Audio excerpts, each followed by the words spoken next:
Hey, can we talk in my office for a sec? Jason asked, eyes avoiding mine. I already knew. The whole floor had been tense all morning. People whispering, managers making rounds like vultures. My heart pounded, but I nodded. I stepped inside. His glass office. Kelly from HR was already there, tapping her pen against a folder with my name on it. Jason cleared his throat. We appreciate everything you've done for the company. My throat tightened. But due to restructuring, Kelly jumped in. Your position is being eliminated. Eliminated? I looked at both of them. Just like that, Jason sighed, pretending to be sympathetic. It's not personal, man. Not personal? I trained half this team. I worked weekends. I covered for your nephew when he messed up the project timeline. Kelly blinked. Excuse me? You don't think I knew? You brought him in last month and now suddenly my role's gone? She smiled like I was a kid throwing a tantrum. We're trying to streamline operations. It's a business decision. No, I said, standing up. It's a backstab. Jason stood too. Let's stay professional, okay? Professional? I laughed. You want professional? How about you professionally admit you replaced me with someone I trained? Your severance details are in the folder, Kelly said, sliding it across the desk. You'll need to return your ID by end of day. I stared at the folder, then at them. You'll regret this. Jason gave me a smirk. Good luck out there. I walked out without saying another word. That evening, I sat in my apartment staring at the wall. My laptop screen reflected the email. Termination confirmed. No reference, no thank you. Just a cold digital goodbye. Nicole called. I answered, my voice flat. Hey, you okay? She asked. I got laid off. Silence. Wow, she finally said. That's rough. I waited for something more. Anything. Then she said, so, what now? What do you mean? Like, how are you going to afford things? Rent? Groceries? I'll figure it out. Babe, she said softly. Maybe we should take a break. I froze. A break? You're not in a good place right now, and I can't carry both of us. You don't carry me? You know what I mean. You don't have a plan. I didn't know I needed one to be loved. She sighed. It's not like that. It is exactly like that. I want someone who's going somewhere. I stood up, pacing. So when I had a job, I was enough. Now I'm not? Don't make this harder than it is. I clenched my jaw. You already did that. She paused. I hope you land on your feet. I really do. The call ended. I dropped my phone and sank to the floor. For a moment, I didn't move. I didn't cry. I didn't scream. I just sat there in silence. Then something clicked. They thought I was weak, replaceable, nothing. Looked at my laptop. Years ago, I started designing an app, something small, something useful. I shelved it when life got busy. I opened the file. The code was messy, outdated, but it was mine. I whispered to the empty room. They said I wasn't good enough. I cracked my knuckles and started typing. They're going to eat those words. You... again? The store clerk frowned as I slid 3 packs of instant noodles across the counter. I forced a smile. Yep, dinner of champions. He scanned them slowly. That'll be 95. I handed him crumpled change. Keep the 5. He didn't laugh. I stepped outside into the cold, hoodie pulled tight. My phone buzzed. No new interviews scheduled. I shoved it back in my pocket and headed home. The apartment was dark. I kept the lights off to save money. The only glow came from my laptop, which I hadn't touched in days. I dropped the noodles on the counter and sat on the floor. Just a phase, I whispered. Just a phase. But it had been 4 weeks.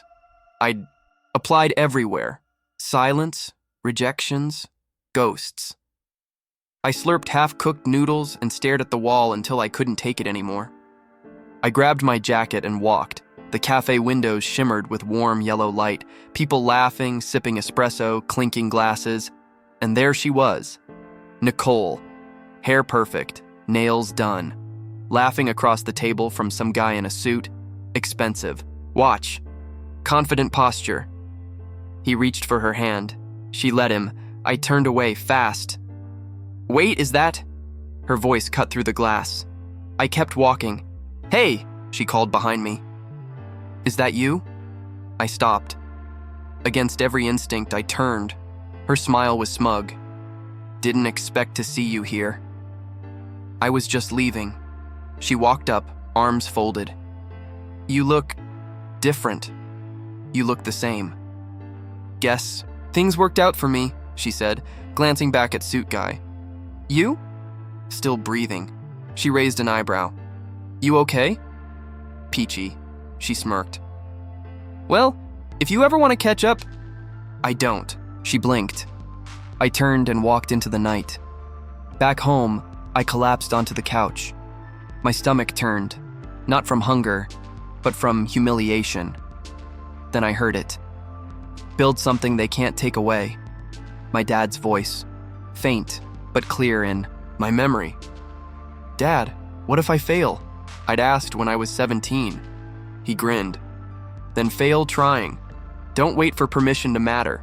But what if nobody believes in me? You believe in you. That's all you need. I opened my laptop. The old folder blinked at me.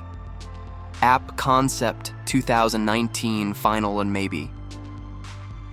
I clicked. The interface was rough. The back end was barely functional, but it was mine. I rubbed my eyes, hands shaking from caffeine withdrawal. I hadn't coded in months, but I remembered enough. Lines of code blurred, then focused. Ping. A system error. I smiled. Good to see you too.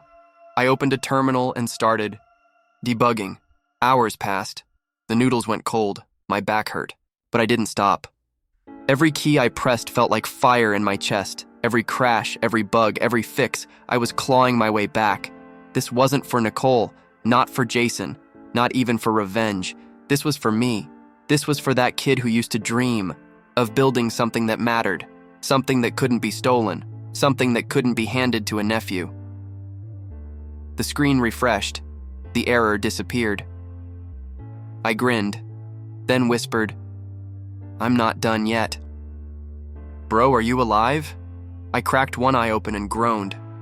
Define alive, Daniel laughed. You look like death microwaved. I slept 3 hours. That counts, right? Not if it was on bubble wrap.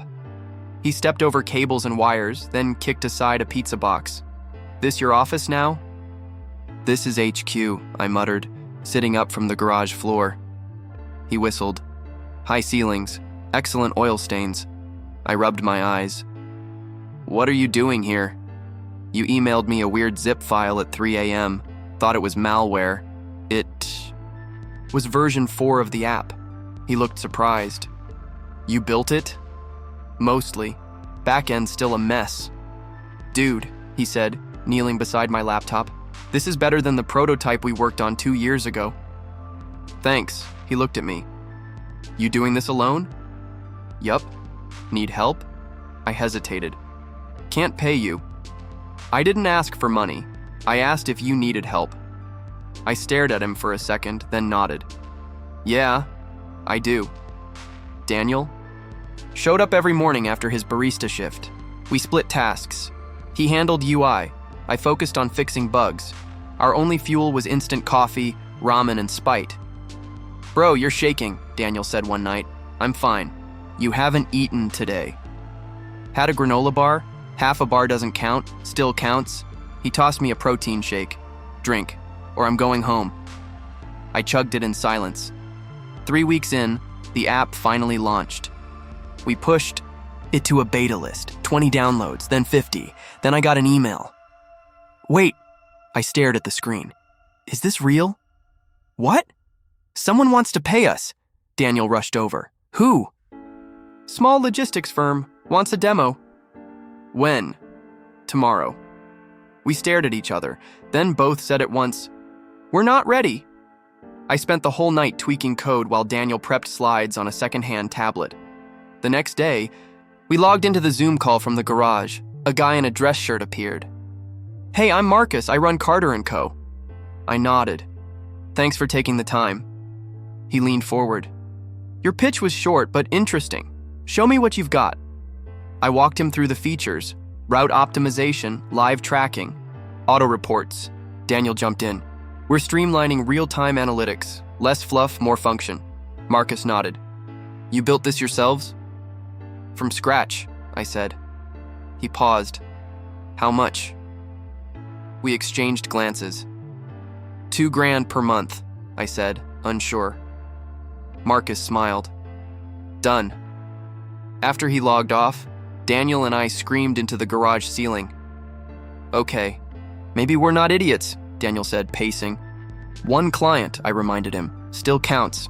Within 2 weeks, we had 5 paying clients. I bought a used standing desk. Daniel bought a mini fridge. I stopped sleeping on the floor, upgraded to a beanbag. It was progress. And then came the email that changed everything. "Yo," Daniel said, bursting in with his phone. "Check your inbox." I opened it. Subject: Series A, interest, grant capital. You're kidding. Nope, that's the grant capital. Like, we took Zoom public grant capital. I stared at the screen. "Why us?" "I don't know," he said. "But they want a meeting. You ready for this?" I looked around the garage. The wires, the half-eaten snacks, the whiteboard full of notes. "I think I am." He grinned. "Garage CEO, baby." I stood in front of the mirror that night, adjusting a borrowed blazer. I didn't recognize the guy looking back. Tired eyes, hollow cheeks. But something was different. He wasn't begging anymore. He was building, and for the first time in a long time, he looked like he believed in himself. "You nervous?" Daniel asked, straightening his tie in the elevator mirror. I checked my reflection. "Not really," he smirked. "Liar, your eyes twitching." "Stress twitch. It means I care."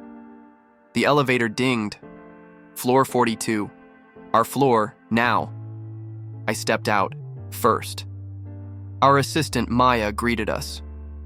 "Conference room B, they're already inside." "Who's they again?" Daniel whispered. I smiled. "You'll see." The glass doors slid open. 2 people stood at the far end of the table. Jason, Kelly, both older, paler, more tired. They didn't look up at first, too busy setting up their little pitch deck. I sat down at the head of the table. Kelly glanced over. Froze. Jason blinked. "Wait, no way!" I leaned back in my chair. "Surprise?" Kelly's jaw dropped. You're the CEO?" "Since 4 months ago." Jason looked around, confused. "This is your company?" "No. It's the company that just acquired." "Yours?" Silence. Daniel coughed. "Water, anyone?" Kelly finally spoke. "We had no idea." "You should have checked the paperwork," I said calmly. "CEO's name is on page 1. Jason tried to recover. "Listen, we didn't come here to apologize," I interrupted. "That's good. I wasn't expecting one." He cleared his throat. "We're looking for strategic partners, funding, guidance." "Your company's bleeding," Daniel added. "Negative revenue, bad retention." Kelly flinched. "We've hit a rough patch, yes." Jason forced a smile. "But we believe, under the right leadership, we can turn it around." I looked him dead in the eye. "Is that so?" "Yes." "Funny," I said. "I remember pitching cost-saving strategies to you. Remember that, Jason? You said they were above my pay grade." He shifted in his seat. "That was a different time." "It was 6 months ago." Kelly leaned in. "We didn't fire you personally. You signed the paperwork," I said. "I remember your signature." They both fell silent again. The door opened and Mr. Grant walked in. "Hope I'm not late," he said. "Perfect timing," I replied. He glanced at Jason and Kelly. Oh, it's you two. You know them, I asked. Invested in their last project. They tanked it. Kelly stammered. Mr. Grant, we've evolved since then. You've burned 3 firms in 2 years, he said bluntly. Now you're asking my portfolio company for help? Jason looked panicked. We're willing to take pay cuts, demotions, whatever it takes. I looked at Daniel. He just smiled. We could use janitorial staff. Jason blinked. You're joking. I leaned forward. You humiliated me, replaced me, let me walk, out like trash. Now you want a bailout? Jason said nothing. You'll get one, I said, but not the one you're expecting. The meeting ended with handshakes and fake smiles. Back in the hallway, Mr. Grant pulled me aside. You handled that well? Thought about it for a long time. He chuckled. Revenge? No, I said. Just justice, with a side of poetic irony. You're keeping them? Daniel asked, pacing the office. For now, I said. With new roles, he raised an eyebrow. What roles? I tossed him 2 new employee folders. Special project support, reporting directly to you. Daniel opened one. This is Jason's? Yep, he grinned. You want me to manage them?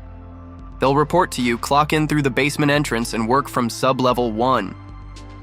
Daniel laughed. You serious? Dead serious. The next morning, I called them in. Jason walked in first. Analyze the acquisition terms. Jason nodded. Next. Kelly blinked.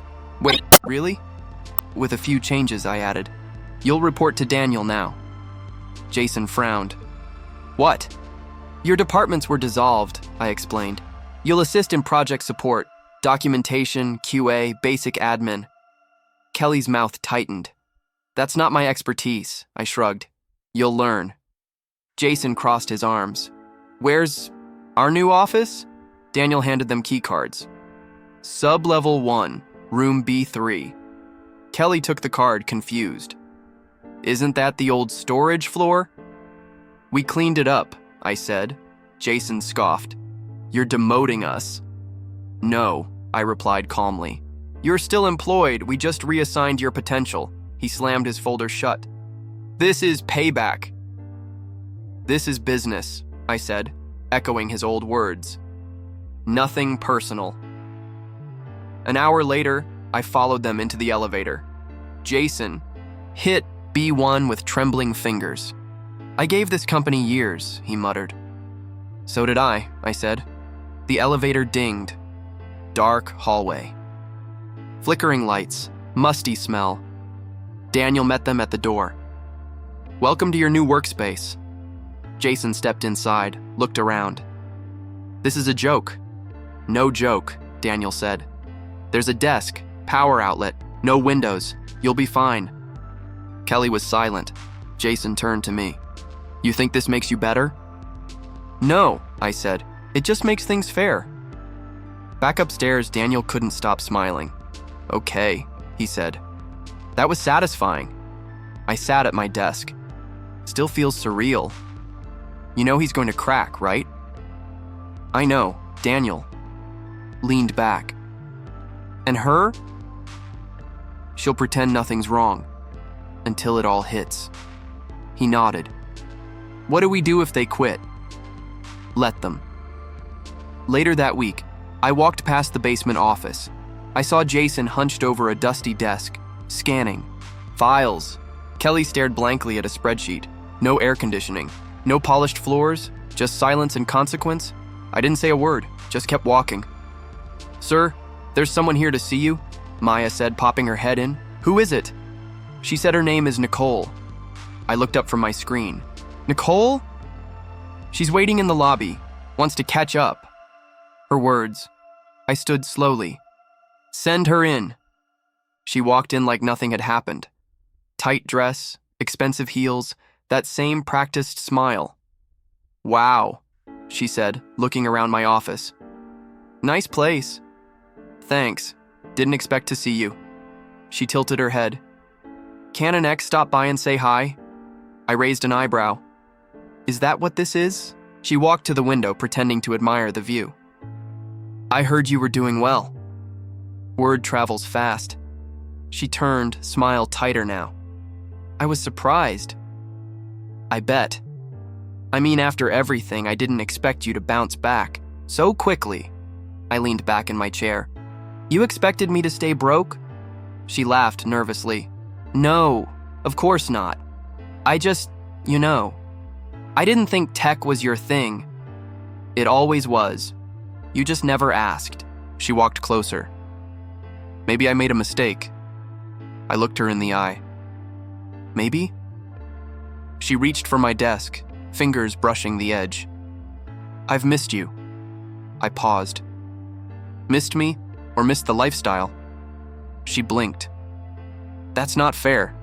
I stood. Let's catch up properly. You hungry?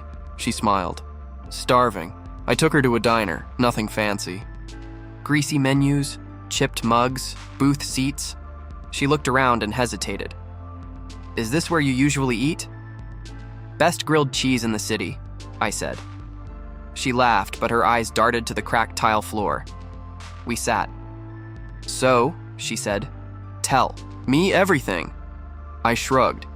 Built an app, grew fast, got investors, acquired a few companies. That's the gist. That's amazing. And you? She stirred her coffee. Still working. A little marketing, a little consulting. Still dating the suit from the cafe? She winced. That ended. Shame. She looked up. Can I be honest? Go for it. I thought you were done. When I left. I was, I said. But then I started over. I didn't know you had that in you. You didn't stick around long enough to find out. She leaned in. Maybe we could start over too. I smiled. You think this is a date? She blushed. Isn't it? No, I said. It's closure. The silence stretched. You're serious? She asked. Very. She folded her arms. So you're just done? I was done the night you walked away. And now? Now, I said, pulling out my phone. I have someone who stood by me when I had nothing. Her voice dropped. You're seeing someone? Not seeing, engaged. She froze. Engaged? I nodded. Her name's Ava. Her face changed. That was fast. She believed in me when I had ramen packets and a broken laptop. And I didn't? You left. Nicole looked down at her plate. I made a mistake. You did. I thought you weren't going anywhere. I wasn't, I said. Until you gave me a reason to. She shook her head. So that's it? That's it. She pushed her plate away. I thought we had something. So did I.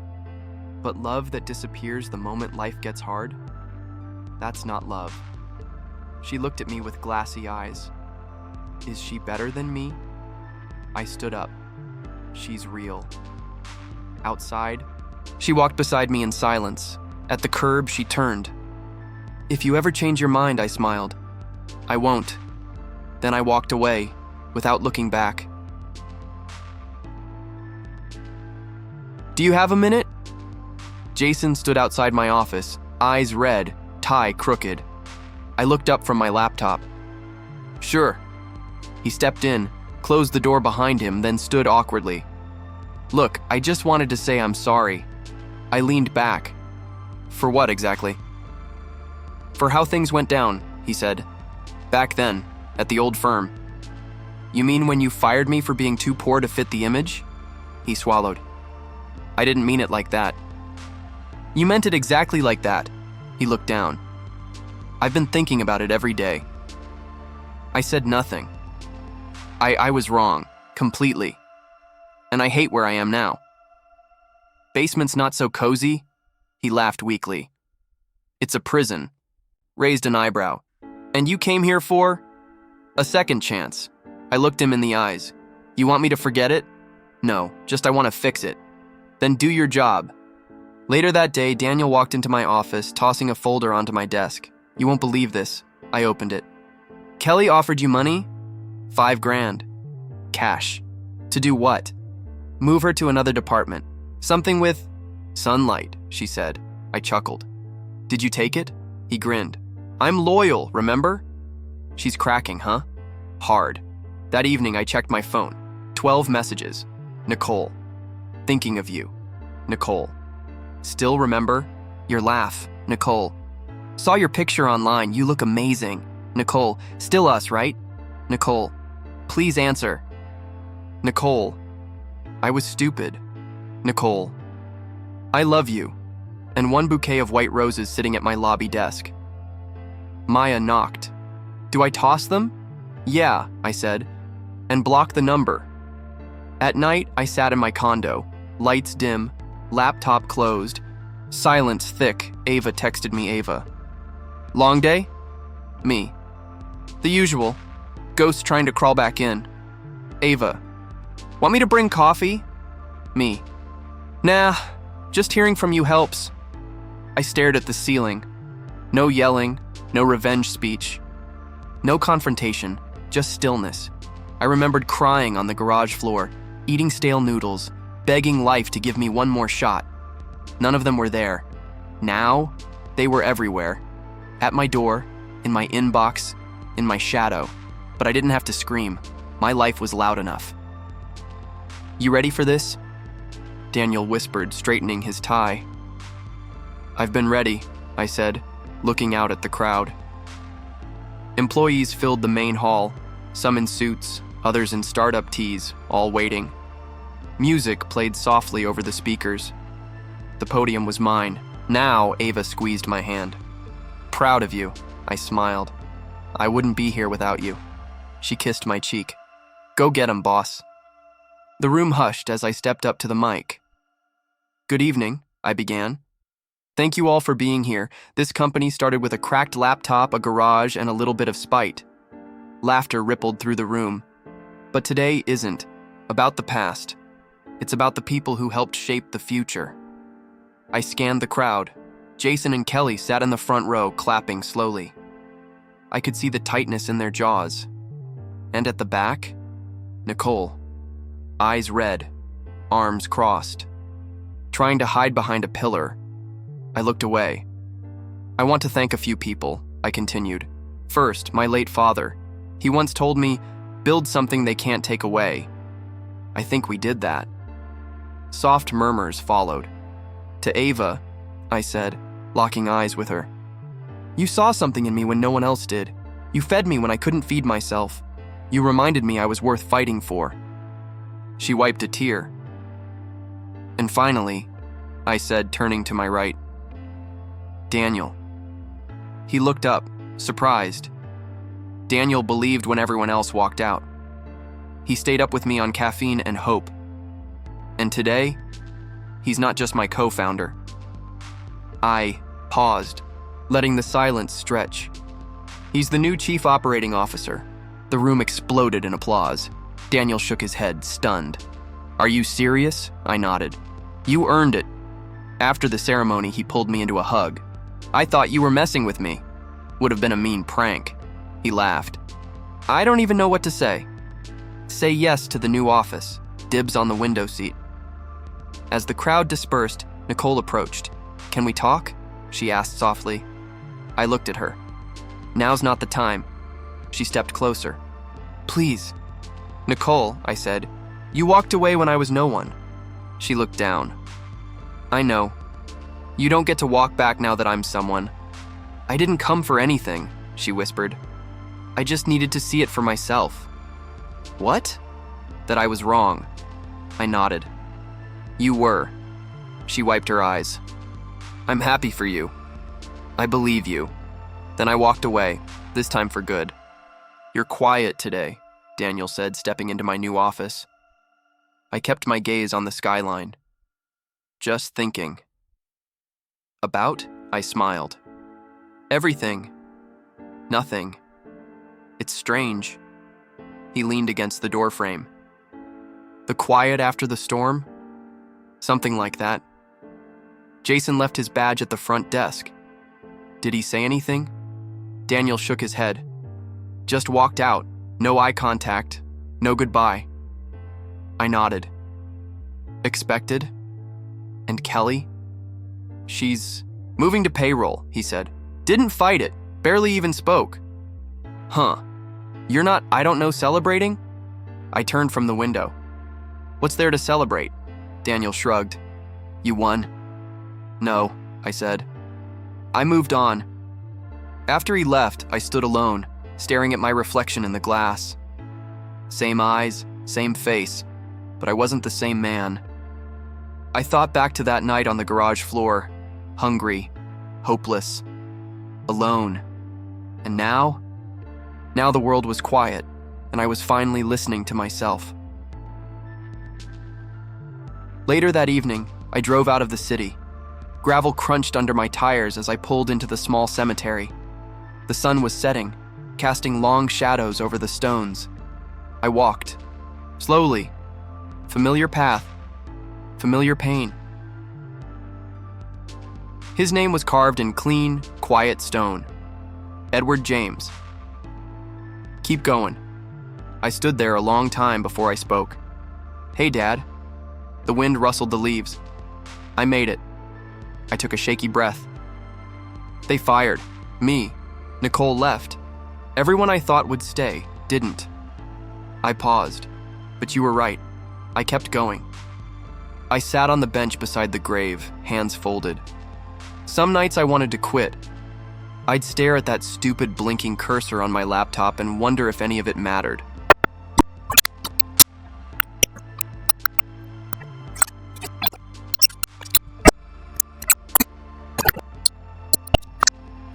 So I did.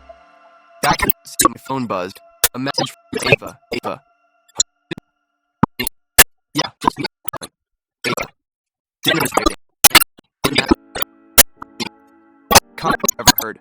I took the long road back, windows down, city lights glowing ahead. The same streets that once made me feel invisible now held pieces of my story. I pulled into my building's garage. No more leaking roofs or makeshift beds. The guard waved. Evening, sir. Evening. When I stepped into the apartment, Ava looked up from the couch. Hey, you, she said. You okay? I kissed her forehead. More than okay. She held my hand. What happened? I visited Dad. She smiled. You told him? I told him everything. She squeezed my hand. Proud of you. I sat beside her. You know what the weirdest part is? What? I'm not angry. Not even at Nicole. She left quietly. That was enough. And Jason? He resigned before life forced him to. Ava leaned her head on my shoulder. And Kelly? She stuck with herself. That's enough punishment. I stared at the ceiling for a moment. Revenge felt good for a second, but it faded fast. She looked at me. So what stayed? Peace. She smiled. That's growth. Later that night, I stood by the window, watching the city below. I didn't need to post about my success, didn't need to prove anything, didn't need to tell the world I made it. Because the people who doubted me, they already knew. And the people who mattered, they never needed convincing. I whispered into the night, more to myself than anyone else. My life didn't end when they left me. I placed my hand on the glass. It began.